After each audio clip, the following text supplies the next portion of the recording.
You know, it would be great if Photoshop had real transform, like you could make something 3D and really transform it around. Well, guess what? You kind of can. I mean, not really directly, but pretty easily if you have Photoshop and Illustrator. Here I've just taken the type tool in Illustrator and just created some text that's selected. And then I go into the effect menu and choose 3D, extrude, and bevel. And we're going to bring up this little command, and actually we'll probably just leave it just like that. This is what it's going to do. We can certainly rotate it around a little bit if you want to change the angle of something. You can certainly do that. Let's say we want to go with something that looks like that, just because we can. So we click OK, and now, because it's still selected, we can copy it, switch to Photoshop, and paste. But we're going to paste it as a smart object, and this is very important because this is what it lets us do. Now we can decide, I'm just going to scale it a little bigger. I'm using Option or Alt and the Shift key to scale it and make it proportional. And let's just put it down here so we can see it.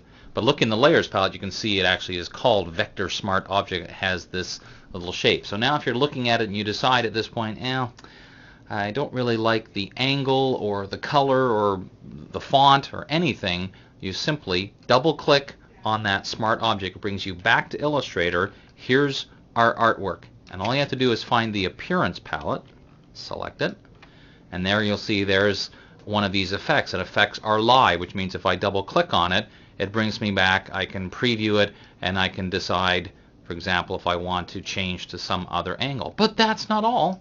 I can say, you know what, but really, it's not a sail. It's actually, if I could type, you can see I'm actually, in effect, typing in 3D. I just finalize however I want it to look. While we're at it, what the heck, let's change the color somewhat too, just so we can do that. Close it. You're going to get this message. Save it. And then we switch back to Photoshop and watch. Look at that. Changes. Keeps the same positioning I had, but changes on the fly. So I had to do a little more slowly because I want to show you, but basically that's as hard as it is. If you want to get 3D components built into Photoshop, do it this way. Start it in Illustrator. Do whatever you need to with your various 3D commands, and again, there's many options in here. I'm just showing you the beginning of it. All kinds of possibilities. Click OK. Whatever change you've made, close it. Save the changes. When you switch back to Photoshop, there we go, any change you make will be changed. Now, the only thing you have to keep in mind is because it's a Vector Smart Object, there are certain things you cannot do, for example, paint on them, but there are things you can do. For example, you can add various things like drop shadows.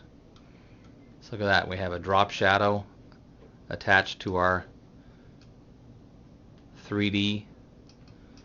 So let's cancel that. Click OK. And once again, now look what we've done. We've changed it. Let's rotate it slightly.